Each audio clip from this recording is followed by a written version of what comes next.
Bonjour à tous, bienvenue sur 1001 Ambitions, le podcast qui parle d'entrepreneuriat. Je m'appelle Maëlle et on se donne rendez-vous tous les mois pour rencontrer un nouvel entrepreneur inspirant. L'occasion pour toi de découvrir le quotidien de solopreneurs et de savoir si l'entrepreneuriat est fait pour toi. Aujourd'hui, j'ai le plaisir de recevoir Pierre-Yves Sourisseau, créateur du podcast Papa Parle, du média Peps et de l'entreprise Irrésistible. Un profil aux multiples casquettes, mais avec un point commun, la transparence. Son objectif, vous rendre irrésistible grâce à la vidéo et plus encore. Ensemble, on échange sur sa reconversion professionnelle qui l'a poussé à se lancer dans la vidéo, sa toute première passion. Comment prendre son rôle de père entrepreneur au sérieux et comment cela a influencé son entreprise. Un épisode qui va vous donner envie d'utiliser la vidéo pour vous rendre irrésistible. Bonne écoute!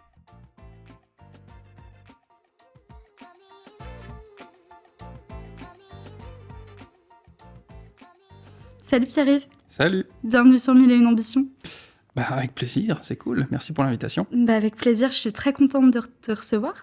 Est-ce que pour commencer, tu peux te présenter aux auditeurs qui nous écoutent, toi Ouais, et ceux puis qui peut-être ne me connaissent pas, quoi. Ouais, J'ai déjà une éventuellement. notoriété incroyable. Ouais. Toi et puis Irrésistible surtout. Ouais, c'est ça. Donc je suis Pierre-Yves Sourisseau. J'ai créé ma société il y a maintenant 3-4 ans qui s'appelle Peps Media.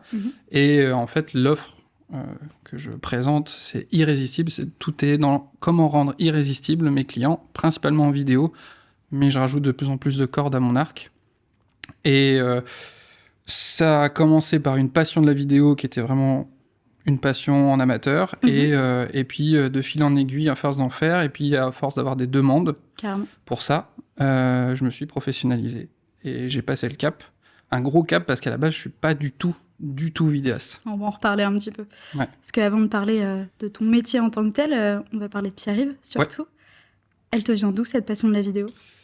Je pense que depuis tout petit, j'ai pas forcément des parents qui étaient baignés par le cinéma, enfin bercés dans le cinéma, etc. Mais j'ai toujours un peu bloqué sur les films, les effets spéciaux, les choses comme ça, et à être emporté une première fois par un film, et puis la deuxième fois à vraiment scruter, mais comment il a fait, comment c'est possible, etc. Un petit côté geek aussi sur les bords, gros bords même.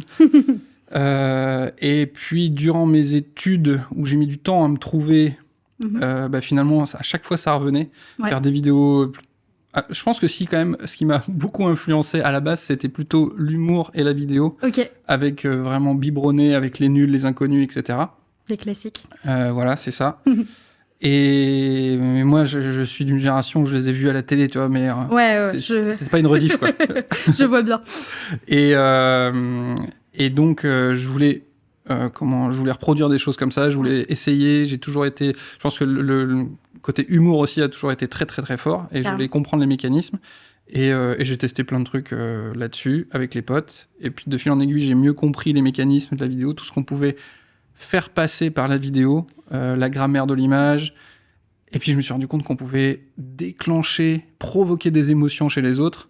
Là, je me suis dit, wow, c'est incroyable ça c'est vraiment incroyable, et donc j'ai voulu poursuivre le truc. On va dire, ma famille et mon environnement n'étaient pas du tout là-dedans, et un peu inquiet à l'idée de peut-être faire une école de cinéma ou ce genre de choses. Donc j'ai eu un cursus où j'ai d'abord fait une fac de sport pour être prof de sport. Ok. Donc rien à voir. Rien à voir. Je me suis éclaté parce que j'avais beaucoup de temps, j'ai fait beaucoup de sport, c'était cool, et j'ai eu le temps de faire plein de vidéos avec mes potes. Carrément. Et après, fin de fac de sport, je me voyais pas, en fait, continuer. Et j'ai rencontré quelqu'un qui faisait de l'ostéopathie. Ok. Et j'ai dit, waouh, on peut faire tout ça juste avec ses mains et apporter autant de confort que ça, etc. Je connaissais vraiment pas du tout avant. Et j'ai complètement switché pour ça. Ok. La vidéo est restée dans un coin. Ouais, en fait. Parce que en fait, à l'époque, c'était pas possible. Non, c'était pas dans le champ des possibles. Dans mon état d'esprit, c'était pas dans le champ des possibles. Et donc ostéo, c'est vraiment super bien passé. Je suis toujours encore un petit peu ostéo. Ouais, sur les tout petits bords, ça. Et puis après, ça m'a rattrapé de plus en plus. Et c'est des amis au départ qui m'ont demandé des vidéos de plus en plus conséquentes. Et je lui dis, mais là, ça va prendre vraiment beaucoup de temps, donc je sais pas trop comment je vais pouvoir faire. Il me dit, mais oui, mais je te paye pour ça. Ouais. Et je fais, ah, et là, il y a vraiment eu le déclic. C'est là qu'a été le switch pour toi Carrément, de dire... en disant, il faut... ok, quelqu'un est prêt à me rémunérer pour faire une vidéo. Ok, ça peut être plus qu'une passion. Carrément. Enfin, ça peut rester une passion, mais être rémunérateur. Être développé... Voilà, et puis ça s'est développé petit à petit. D'abord, j'ai fait appel à une entreprise de portage pour juste faire des petits contrats comme ça. Ouais. Après, j'ai mixé les deux trucs, mais le comptable a fait la tronche. Et puis après, j'ai créé ma société. Carrément. Et donc, tu as créé Peps Media. Ouais. C'était quoi ton intention quand tu l'as créé? C'était... Mon intention, c'était... Alors, le nom, Peps Media, j'aime bien le côté Peps, énergie, etc. Qui se sent. Voilà, c'est ça. Et en fait, c'est tout simplement un acronyme avec mon prénom, celui de ma femme et mon nom de famille. Ok. Pierre-Yves Emeline Pajot-Souriceau. Très bien. Voilà. Et ça collait bien, ça allait bien dans ce côté. J'aime bien avoir mon clan, ma famille, mon truc. Tout est... En fait, on habite à un endroit où on a notre maison, le cabinet, le bureau, tout est au même endroit. Ouais. Et j'aime beaucoup ça. Donc voilà ça. Et l'intention, c'était au début de pouvoir vivre de ma passion et avoir une structure qui permette de le mettre en place. Carrément. Et il m'a fallu bien 3 ans pour vraiment là maintenant avoir une ligne assez claire de ce que je veux offrir à mes clients. Carrément. Et alors en parallèle de Peps, il y a eu Papa Parle quand même. Ouais, qui ouais. est un gros pan de ta carrière, si on peut dire. Ouais. D'où ça vient? Qu'est-ce qui s'est passé? Pourquoi tu as créé Papa Parle? Ouais, c'est vrai que c'est un peu en parallèle tout ça. Bien sûr. Papa Parle, c'est... donc quand je suis devenu papa, ça a forcément amené plein de questions. Bien sûr. Et puis une question, c'est comment je peux devenir le meilleur papa possible? La question de tous les pères. Ouais, c'est ça. Et moi, je me suis dit, comment je peux devenir le meilleur papa possible? Et est-ce que je peux pas le mixer avec ce que j'aime? Carrément. Et donc, audio, vidéo, etc. Je me dis, pourquoi pas faire un podcast, une émission où je vais interroger des papas sur les problématiques qu'ils vivent, soit qui sont en cours, soit qu'ils ont résolu, et moi, je vais pouvoir finalement, tel Highlander, récupérer leurs connaissances et leur pouvoir pour moi m'améliorer, etc. Et donc, ça a commencé en audio. Et puis, ça m'a démangé, j'ai voulu faire en vidéo. Même si c'est tellement plus chronophage de faire en vidéo. Mais aujourd'hui, je le regrette pas parce que, mine de rien, même si beaucoup de gens écoutent des podcasts en audio, d'avoir des extraits vidéo permet de faire une bonne promotion du podcast. Des extraits vidéo et puis même la vidéo en général sur le podcast, c'est de plus en plus utilisé aujourd'hui. Carrément. Parce que les gens aiment bien voir à quoi on ressemble plutôt que de nous écouter parfois. Je suis d'accord. Mais bien que... Enfin, je sais pas toi comment tu consommes les podcasts, mais j'ai plein d'amis aussi qui vont l'écouter sur YouTube, enfin qui vont le regarder et puis qui vont le laisser tourner. Bien sûr. En faisant autre chose. Ouais, carrément. Et finalement, la vidéo, ils y reviennent de temps en temps, mais c'est pas la même chose que sur des extraits. Mais c'est la possibilité de. C'est exactement. Ça qui change tout en général. Ouais. Et donc, à un moment donné, t'es passé à faire aussi des épisodes en solo, pas uniquement... Ouais, c'est ça. À chaque fois, c'était la réflexion de je fais beaucoup de trucs, c'est compliqué. Ouais. Et comment je peux continuer à faire Papa Parle tout en... j'ai essayé de mettre en place un process ultra limpide pour que ça soit rapide. C'est-à-dire que là, aujourd'hui, pour Papa Parle, si je veux faire un épisode, donc généralement, j'ai un endroit où je couche mes idées régulièrement. Je prends une petite demi-heure pour mettre un peu ça en forme. Je tourne pendant 1 heure. Et après, le montage est très rapide, il y a très peu de cuts. J'essaie justement de le faire même le plus authentique possible. Le plus fluide. Un peu de layer par-ci par-là, Papa Parle, les réseaux, etc. Et je distribue grâce à Substack, qui permet de distribuer sur les plateformes de podcast. Et en plus, Substack permet d'extraire toute la retranscription du podcast. Et après, un petit coup dans le ChatGPT avec le bon chatbot que je me suis fait pour faire les descriptions, les newsletters, etc. Et on va dire en 3-4 heures, j'ai tout distribué et il fait même des extraits vidéo. Ouais. Substack, ça c'est un truc de fou quoi. Ocha le fait aussi. Je passe par Ocha et ça fonctionne vraiment bien. Ça c'est top. Alors après, je l'ai fait 2-3 fois. Mais après, c'est pas exactement comme je veux. Il y a le petit watermark dessus et tout. Donc finalement, des fois, je reprends les extraits qu'il me donne et je les retravaille après au montage. Pour que ce soit vraiment comme tu l'avais voulu. Clean. Et puis, carrément. Et alors, c'est quoi tes conseils pour les jeunes papas qui viennent de commencer alors? Je pense que la meilleure des choses, c'est déjà de juste se poser la question de comment je peux être un peu meilleur tous les jours. Carrément. D'avoir juste cette conscience-là fait que tu peux pas faire autrement que t'améliorer. Bien sûr. Ça, c'est sûr. Et puis d'accepter tout de suite qu'il n'y a pas de recette miracle. Quand tu veux devenir un bon papa, un meilleur père, il n'y a pas de recette miracle parce que quand tu penses avoir compris un truc, tes enfants ne t'ont pas attendu pour évoluer. Et donc, j'ai dit, ok, ça c'est clean, c'est bon, c'est carré, tada. Et eux, ils sont, hop là, à milieu déjà. Voilà, il y a préadolescence, machin, etc. Il a compris ça, il se met à marcher, il se met à parler, il comprend mieux, il comprend les sous-entendus. Ah mince, je peux plus parler en anglais avec ma femme, il commence à comprendre. Tu vois, tous ces trucs-là. Ouais, je vois bien. Et je dis ça en rigolant parce qu'au final, on essaye d'être le plus franc possible avec eux et de pas leur mettre de douille parce que généralement, ça nous revient. Bien sûr. Un enfant, ça comprend tout très vite. Très, très vite. Donc voilà, si je résume, déjà se poser la question, c'est une bonne chose. Finalement, pas forcément en podcast, mais poser la question autour de vous. Quand vous avez des soucis, en fait, c'est peut-être un cliché, c'est des fois un peu plus masculin, le fait de garder le souci pour soi et de pas en parler en se disant je vais trouver la solution tout seul. Oui, tu peux, mais ça prend plus de temps souvent. Et puis ça, à part de l'ego, en fait, ça sert pas à grand chose de vouloir résoudre tout seul. Voilà, il y en a qui sont déjà passés par là, profite. Et puis c'est pas pour rien qu'on dit qu'il faut un village pour élever un enfant. Exactement, c'est ça.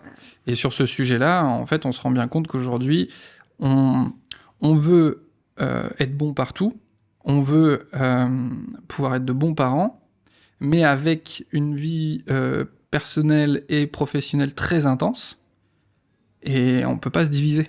Non, c'est sûr. Et avoir tout un village à dispo, c'est de moins en moins possible. Les familles sont des fois éclatées, mes parents habitent à l'autre bout de la France, etc.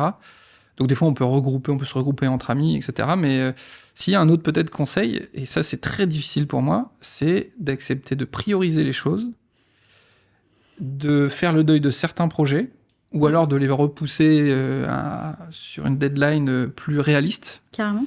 Parce que quand on force le truc, au bout d'un moment, on devient très très frustré et on n'est plus vraiment présent pour sa famille ou professionnellement. Enfin, les deux se mangent. Clairement. Et voilà. Le risque, c'est qu'au final, le projet que tu voulais mener... Oui, puis que tout soit mal fait, quoi. Bâclé, parce que tu voudras le rendre à telle date, alors qu'en fait, surtout quand c'est des projets personnels, tu peux juste les décaler, entre guillemets, et s'arranger là-dessus. Prioriser, c'est, je pense, l'un des plus gros soucis de tous les entrepreneurs. Oui, et puis je sais pas comment c'est pour toi, parce qu'il y a une forme aussi de créativité par rapport au podcast. Bien sûr. Mais quand tu as un aspect créatif dans ta profession, t'as envie de créer de nouvelles choses, t'as envie de tester de nouvelles choses, et quand moi je sais que c'est très dur de m'astreindre à poursuivre un format ou à peaufiner. En fait, je suis un 80%. Je suis un homme 80%. C'est-à-dire une fois que je suis arrivé à 80%, allez, c'est bon, j'ai fait le tour du truc et j'ai envie de passer à autre chose. Carrément. Mais je comprends de plus en plus. C'est parce qu'il y a la loi de Pareto. Oui, effectivement, quand tu fais 80%, des fois ça t'apporte ça t'apporte le maximum, mais c'est des fois ce petit truc qui fait que tu vas être plus visible, que tu vas devenir irrésistible, justement parce que t'as fait ce chemin difficile. C'est comme une batterie qui charge. Ouais, carrément. Jusqu'à 80%, ça va très vite. Et puis les 20 derniers pourcents, putain, ils mettent du temps. Mais c'est ce qui fait que tu arrives au prime, quoi. Et alors, si on revient sur Peps Media, quand tu le lances, comment ça se passe ? Comment ça se passe ? Ça se passe bien. J'ai plutôt un tempérament très, très positif et certains diront naïf, d'autres diront positif, d'autres diront fou furieux. Mais en tout cas, j'ai pas de crainte. Ouais. Même si j'ai dans ma famille, j'ai des oncles et tantes qui sont entrepreneurs, mais j'ai pas trop ce modèle-là proche de moi. Ouais. Mais c'est vrai que j'avais beaucoup ce cliché de l'entrepreneuriat c'est compliqué, il y a plein de trucs à connaître, l'URSSAF, tous ces trucs-là. Parce que c'est ce qu'on nous apprend, que l'entrepreneuriat, ça va être compliqué, ça va être compliqué. Et en fait, c'est en gros des règles comme les autres. C'est-à-dire, peut-être qu'on les connaît un peu moins, mais comme n'importe quel jeu de société. Parce que vraiment, pour moi, je le vis comme un jeu de société. Comme j'ai l'impression de jouer à Sims. C'est aussi SimCity. Tu as des règles à connaître, tu pousses tel curseur, et puis finalement, quand tu identifies bien les règles, bah, tu vois, ok, est-ce que je suis ok avec ces règles-là? Puis à partir de là, tu avances. Donc, création de l'entreprise assez facile. Aujourd'hui, il existe des trucs, toi, comme Legal Start, Dougs, etc. Où en 2-2, la société est créée pour pas grand-chose. Et puis ensuite, je l'ai créé parce que j'avais quand même déjà quelques clients. Oui, bien sûr. Et je l'ai créé parce que cette structure me permettait de plus facilement faire des factures et investir, etc. Et puis derrière, en fait, j'ai très vite signé un très gros client. D'accord. Ce qui pour moi est autant un avantage qu'un inconvénient. Parce que ce très gros client m'a pris beaucoup de mon temps. Au départ, c'était pour moi un contrat incroyable. Ouais. Là, j'ai réévalué les choses avec lui aujourd'hui. Et en fait, je me suis rendu compte que maintenant, je ferais payer presque le double encore par rapport à ça. Mais pour moi, ça a été le prix de mon apprentissage. Ouais. Avec lui, j'ai testé plein de choses. J'ai fait plein d'assets, plein de projets vidéo, photos, sites internet, etc. Carrément.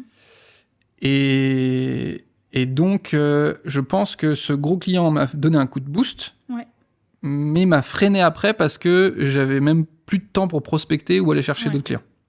Voilà. Ça te prenait trop de temps pour que tu arrives à développer. C'est ça. Surtout qu'au début, je gardais plus l'ostéopathie aussi sur la transition. Donc voilà. Que tu as quasiment arrêté aujourd'hui, c'est ça? Ouais, je fais quoi? Je fais 2 demi-journées. Oui. Et puis en fonction des contrats qui vont arriver, peut-être que ce sera une demi-journée. Oui, ça va dépendre de... Ouais. Ce gros client, tu travailles toujours avec lui aujourd'hui ou vous avez... Ouais. D'ailleurs, j'en reviens. La semaine dernière, j'étais reporter pour la Gazette des Sorciers. Oui, j'ai vu ça. C'est pour Anime Passion Nature qui fait des colonies de vacances. Et donc l'année dernière, on a créé... C'est ce que je te dis qu'on a fait plein de choses différentes. J'ai pas fait que des vidéos, c'est que j'ai participé à la création de nouveaux séjours, un séjour à thème sur les thèmes du monde des sorciers, etc. L'année dernière, on a fait un truc qui était déjà top. Ouais. Et là, cette année, je dis, il y a d'autres colos qui existent comme ça. Faut aller plus loin. Faut aller plus loin, il faut rendre le truc vraiment unique. Et ça passait par la création vraiment d'un escape game d'une semaine pour les enfants. Trop chouette. Et donc, on a essayé de faire pas mal de choses en amont, mais comme jusqu'au dernier moment, on ne sait pas combien il va y avoir d'enfants exactement, combien il va y avoir d'animes.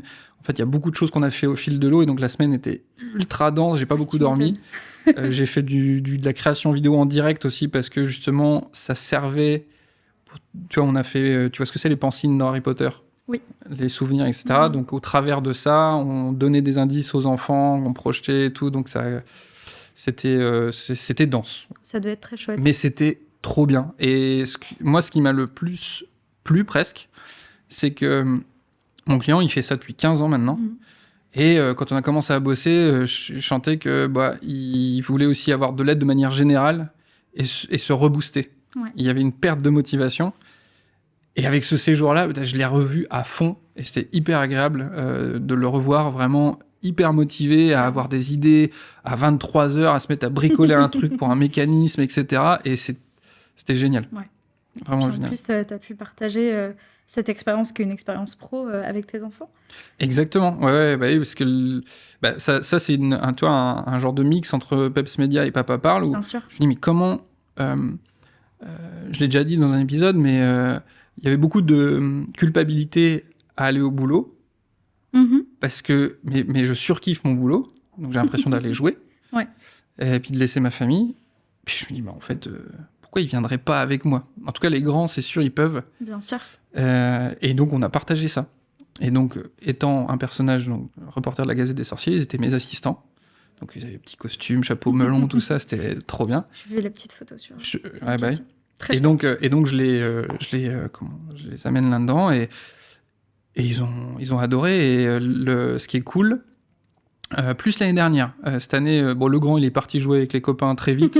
Mais deuxième m'a suivi beaucoup plus. Vraiment un assistant hors pair. Même, c'était d'ailleurs très marrant parce qu'il m'appelait patron tout le long du séjour. Petite satisfaction personnelle. Donc il y avait des fois du pape patron. Ouais. Voilà. Faut pas trop en demander non plus. Ouais, mais même encore maintenant, il ripe. Maintenant qu'on est revenu, il m'appelle patron des fois. Ça me fait rire. Et donc quand mes enfants prennent des photos, je leur laisse des fois prendre l'appareil, etc. Ils ont un point de vue qui est un peu différent. Puis les enfants sont différents avec eux. Carrément. Donc ils vont pas avoir le même comportement. Donc j'ai des photos un peu particulières. Ouais, puis le regard d'un enfant qui est beaucoup plus simplifié et moins dans la recherche d'une intention derrière. C'est ça. Parfois très chouette aussi. Carrément.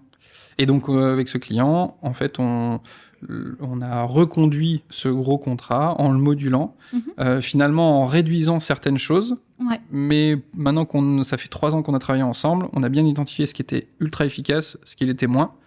Et donc, je vais moins souvent aller là-bas, mais quand on va y aller, on va condenser, on va faire du tournage batching, etc. Bien sûr. Et puis, on va mieux écrire les choses avant.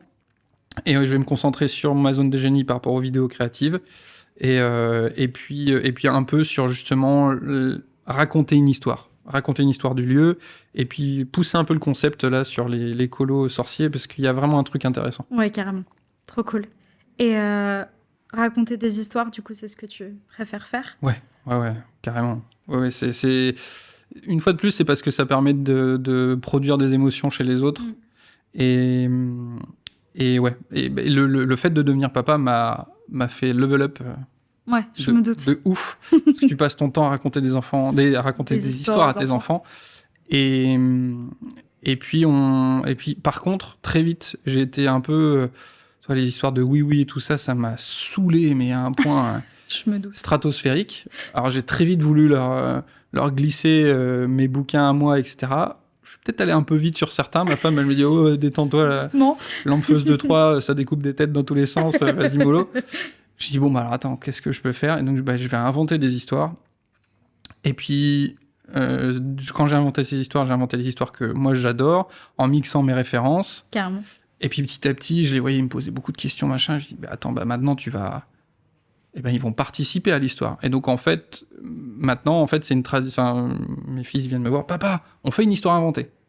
Et quand on fait une histoire inventée, eh ben, je raconte, on a un dé de 10, et puis on fait un peu du jeu de rôle, on mixe en simple. Et maintenant, ils se l'ont approprié. Et parfois, eux se font des histoires inventées. Trop bien. Et je tends l'oreille. C'est trop cool. Il y a vraiment des idées. Alors, des fois, des frictions, parce que le premier, faut suivre le lore de l'histoire. S'il y a des règles, c'est-à-dire que ça peut être complètement fantastique, mais si on a décidé qu'un sabre laser découpait du bois mais pas de l'adamantium, ça pourra pas changer. Le deuxième, lui, c'est au-dessus, c'est le soleil, il fait ce qu'il veut, et d'un seul coup, son laser, il devient super saiyan et il coupe ce qu'il veut. Donc, des fois, il y a des frictions. Ouais, ça doit. Mais en même temps, c'est génial d'avoir de laisser libre cours à cette créativité-là, et puis en plus de la cadrer sur des histoires en plus. C'est trop génial. Ouais, carrément. Et donc, Peps, aujourd'hui, ça a bien évolué. Oui. C'est devenu irrésistible. Ouais, c'est ça. Alors, Peps reste Peps, mais disons que la vitrine, c'est le principe irrésistible où je veux trouver tous les moyens et je mettrai en œuvre tout ce qu'il faut pour rendre mes clients irrésistibles vis-à-vis de leurs propres clients. Carrément. Et alors, comment on fait pour être irrésistible ? j'ai on va dire, il y a un process assez simple et qui a le vent en poupe en ce moment, qui est de créer de la vidéo courte pour la découvrabilité et de faire des vidéos un peu moyen format ou plus longues, ultra quali pour la rétention ou le passage à l'action des clients. Carrément. Donc, et surtout, ça venait d'une frustration de ma part, c'est que j'avais des clients où on faisait des one-shots. Mais même si j'étais à chaque fois content, et des fois, en fait, moi, j'avais des attentes qui étaient bien plus élevées qu'eux. Ouais. Finalement. Que tu projetais un peu. Je suis frustré, j'aurais bien voulu qu'il y ait plus de vues, enfin, qu'elle soit plus vue, plus partagée, ou qu'il y ait plus de retours dessus. Pardon. Et donc, je me suis dit, est-ce que ça vaudrait pas plus le coup de leur proposer peut-être plus qu'un one-shot, un accompagnement ? Je commençais à avoir bien creusé le sujet de la stratégie, vidéo, marketing, etc. Et en fait, je le faisais déjà naturellement. Je leur dis, mais tu sais, là, ton post, ça aurait été bien quand tu l'as écrit. Finalement, on s'en fout un peu de ça. Ça serait bien d'accrocher un peu les gens sur un sujet qui les touche. Quand tu fais ta photo, ce serait peut-être pas mal. Là, tu as 2-3 trucs, des poubelles. Enlève-les avant. Ou alors, je te montre, il y a des petits logiciels qui permettent etc. Et puis, c'est souvent un client qui me met la puce à l'oreille en me disant « Bah ouais, tu veux pas nous expliquer ou nous former à ça ?» Ouais. Attends, former ? Ah oui, attends, je peux les... On peut faire ça. On peut faire ça, et puis on peut en faire une offre, etc. Complètement. Donc, j'ai commencé à réfléchir à ça, et puis maintenant, en fait, je propose la plupart du temps à mes clients un accompagnement. Je pense que le minimum pour moi réaliste, c'est 6 mois. Mhm. où on travaille ensemble 6 mois. Carrément. Généralement, il y a un mois un peu d'onboarding où on va mettre en place tout ça, on va réfléchir à ce qu'on va faire, comment, qu'est-ce qui est le plus judicieux en fonction de eux, ce qu'ils font, ce qu'ils vendent, ce qu'ils proposent, et puis les clients qui cherchent. Parce qu'il y en a certains qui fonctionnent déjà bien, mais aujourd'hui, dans tout ce que tu as, dans tous tes clients, tu as bien des clients que tu préfères. Bien sûr. Je dis, bah ouais, j'adore ce type de projet comme ça, où il y a de la création et tout. Je pense en particulier à un paysagiste.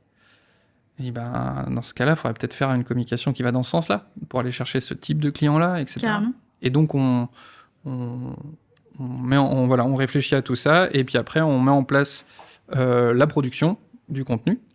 Alors, parfois, moi, je m'occupe de tout, parfois, on fait ensemble, et parfois, je leur apprends à faire par eux-mêmes. Carrément. Voilà. Et derrière, on fait en gros du test and learn. Voilà. Ouais. Ça marche pas. Et je suis assez clair dès le début en disant, voilà, il va y avoir des écueils. Ça va marcher au début. Enfin, il y a certains trucs qui vont popper, qui vont marcher. Et puis après, ça va moins bien marcher, etc. Et on va peaufiner les choses pour que, à terme, ça fonctionne de mieux en mieux. Et pour ça, en fait, il faut être un peu présent sur tout le tunnel. C'est-à-dire qu'on va faire les vidéos au début, sur les réseaux. Et puis après, faut voir qui arrive sur le site. Et puis sur le site, comment ça se passe, qu'est-ce qui attire pas, et on améliore les choses. Et donc je travaille maintenant aussi avec des freelances pour les sites. Et même là, je vais commencer à travailler avec des gens pour les ads, sur Facebook, Meta, etc. Bien sûr. Oui, puisque l'idée, c'est de les accompagner plus que uniquement sur la vidéo, en fait, aujourd'hui. C'est ça. En gros, aujourd'hui, ça s'appelle « Vous rendez irrésistible grâce à la vidéo ». Mais je pense que ce sera « Vous rendez irrésistible ». Ça va évoluer. Ouais, c'est ça. J'ai même envie de mettre à profit finalement mon expérience de thérapeute en tant qu'ostéo, parce qu'il y a certains clients, en fait, le plus gros travail, il a été de les rendre à l'aise devant la caméra. Ah, c'est sûr que c'est pas un exercice facile auquel je me prête actuellement, et on n'est pas toujours super à l'aise. Bah non, on est regardé, forcément. Sûr. Dans l'idée de rendre quelqu'un irrésistible, moi, mon goal à moyen ou long terme, c'est de proposer à quelqu'un, plutôt un chef d'entreprise ou une chef d'entreprise, on va voir un peu toutes les facettes de ta vie professionnelle, même personnelle, pourquoi pas. Parce que bien souvent, ils savent qu'il faut faire du contenu, puis ils n'arrivent pas à détacher du temps. Ok, donc il y a un problème de productivité ou de gestion du temps. Ok. Au niveau pro, ça va. Mais en fait, ils courent toujours au niveau perso. Ok, donc on va voir peut-être au niveau perso, il y a peut-être des choses à voir. Et puis par rapport à justement, moi, la culpabilité que j'avais de partir au boulot en tant que papa, etc. Donc, en fait, j'aimerais finalement mixer tout ce que j'ai pu apprendre et vivre pour l'apporter aux autres et créer une offre qui permet aux gens de glow up. Ouais, complètement. C'est ça. De se rendre irrésistible. De se rendre irrésistible, c'est ça. Et puis visible, et puis attrayant, et d'arriver à vendre, puisque c'est quand même l'objectif final. L'objectif final, c'est ça, effectivement. Après, ce que je dis toujours, c'est que je parie sur les bons chevaux. C'est-à-dire que ça m'est arrivé en début d'année, j'ai remboursé un contrat parce que je voyais que ça allait pas du tout. On se comprenait pas, on n'allait pas dans la même direction.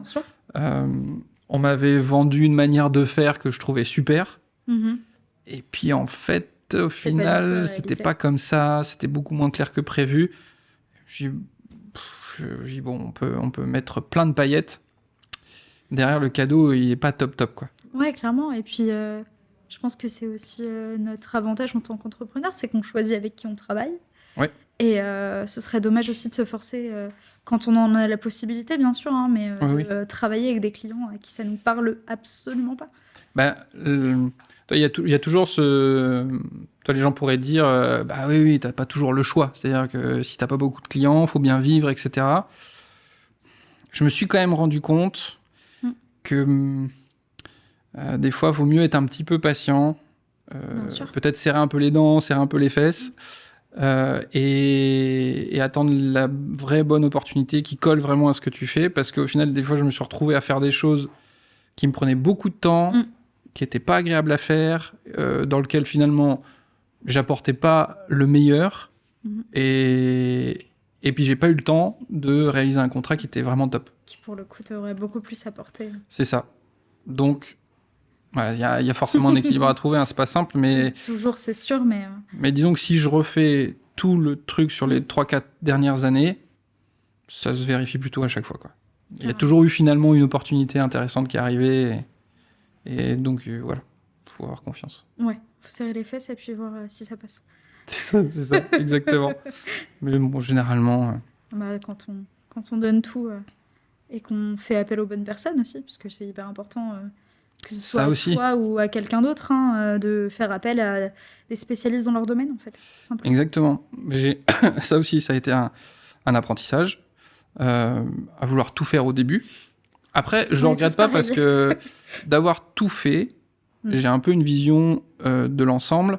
Et donc, quand je demande quelque chose à un spécialiste, on parle un peu la même langue et je lui demande pas n'importe quoi et on gagne du temps dans la demande. Mais maintenant, je me rends bien compte que voilà, si je dois faire un motion pour un visuel, etc., voilà, je vais payer plus cher un spécialiste que si c'est moi qui le fais. Mais il va le faire en 48 heures, ça va être nickel du premier coup. Et ça va répondre à la demande parfaitement. Et puis, on ne peut pas être spécialiste de tout, tout simplement. Non. Mais à mon grand dame, parce que sinon, je voudrais pouvoir. Je suis pareil, t'inquiète pas, mais tu vois, tu le dis avec Irrésistible, ton but, c'est de t'entourer de freelances qui vont pouvoir t'accompagner sur les pans où t'es moins expert. C'est exactement ça, c'est qu'en fait, il faut mieux s'entourer des bonnes personnes plutôt que essayer de tout faire avec ses petites mains. Même si c'est très tentant, je suis d'accord avec toi. Ce truc de... j'ai toujours envie d'aller au moins jusqu'à 80%, voir comment ça tourne, la mécanique, etc.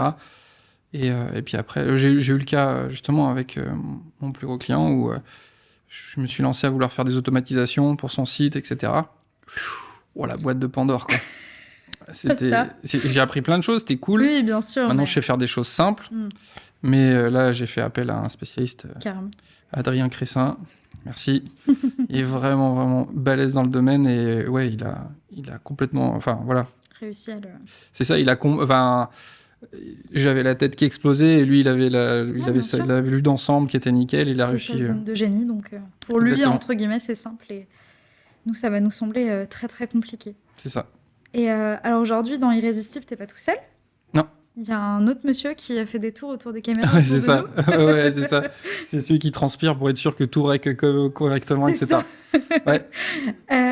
C'était une volonté pour toi de prendre un alternant pour transmettre déjà, en fait, il y a eu une belle synchronicité. Ouais. C'est-à-dire que je commence à clairement me poser la question. Ok. Parce que justement, pour pouvoir tout rentrer dans une seule journée, ça devenait compliqué. Surtout si tu avais en plus ton autre activité à côté. Ouais, c'est ça. Je ne me voyais pas employer quelqu'un directement. Et à ce moment-là, c'est Alexis qui a fait la démarche, qui est venu me voir en fait en disant qu'il cherchait une alternance. Et puis on a échangé et ça a bien fité. Clairement. Et en fait, c'était pareil, un nouvel apprentissage génial. Bien sûr.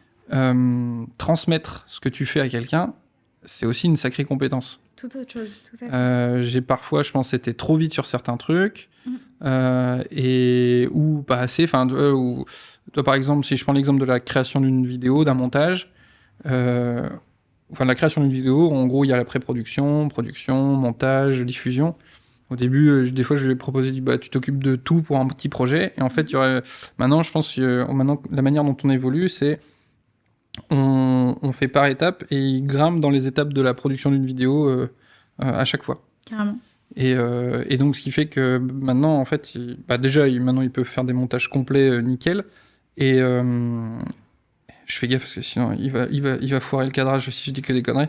Il va enlever le rec, tu vas il voir. Va enlever le rec, etc. Tout prendre dans ou alors, il me fait gagner un temps fou sur des montages plus compliqués où il faut faire un dérush incroyable avant.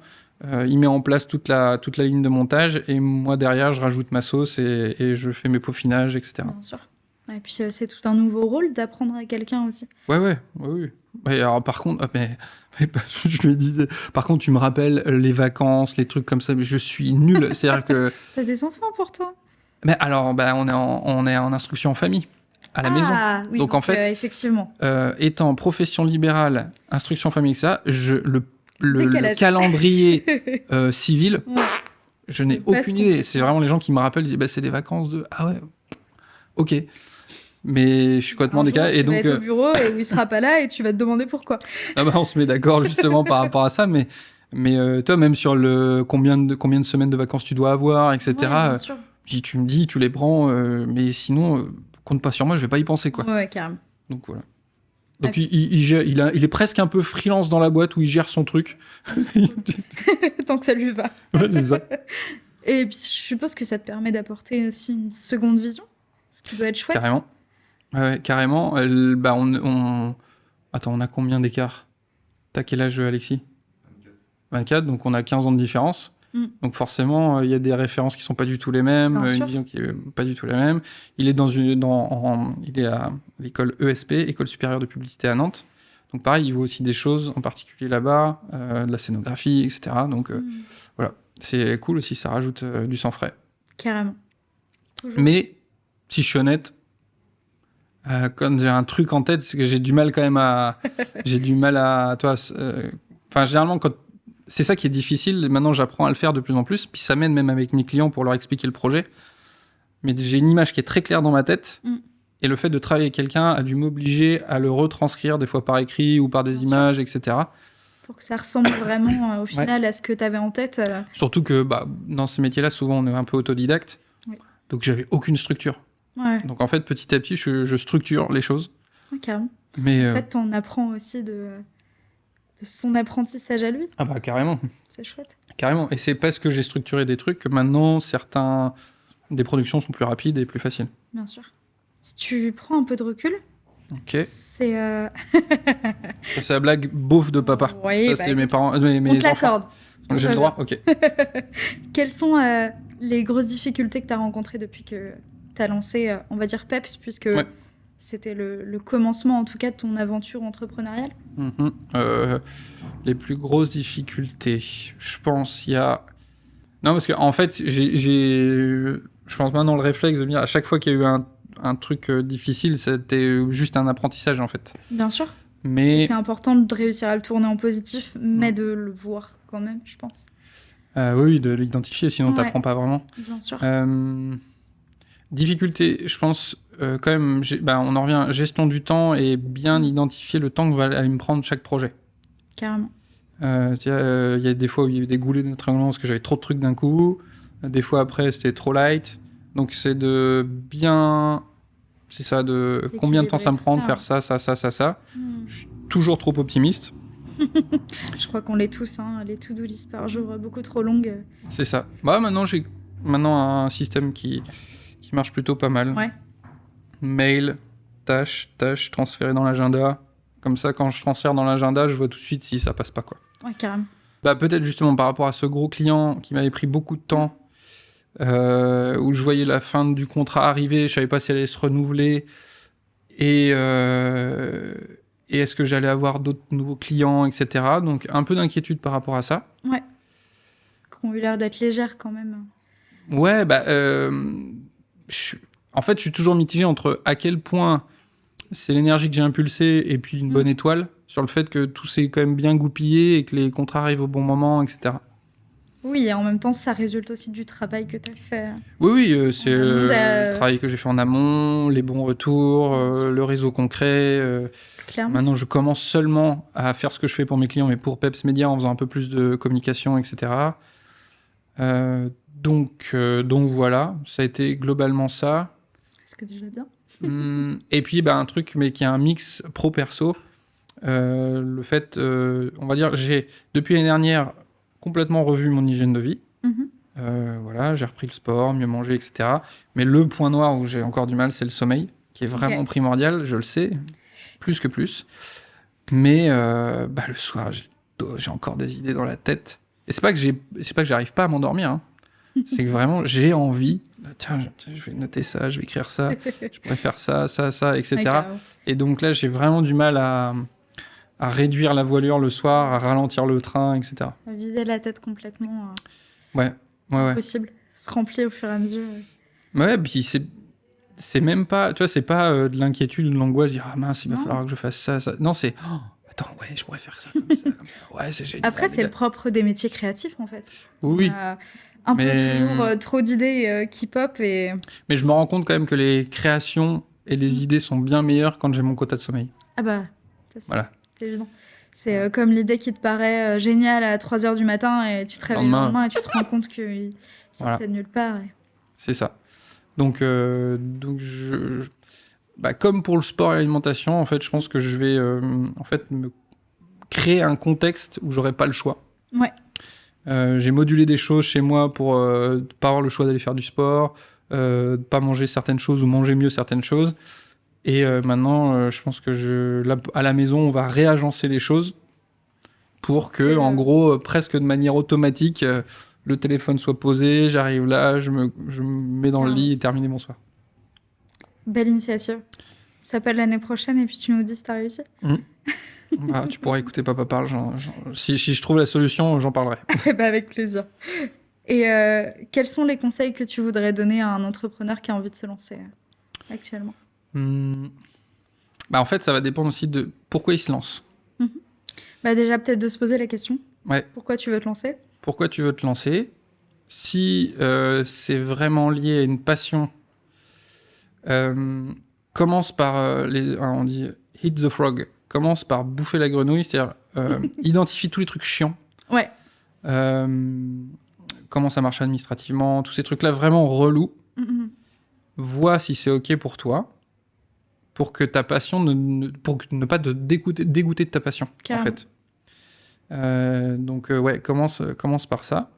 J'ai envie de dire, c'est que la seule chose que tu peux perdre, c'est du temps.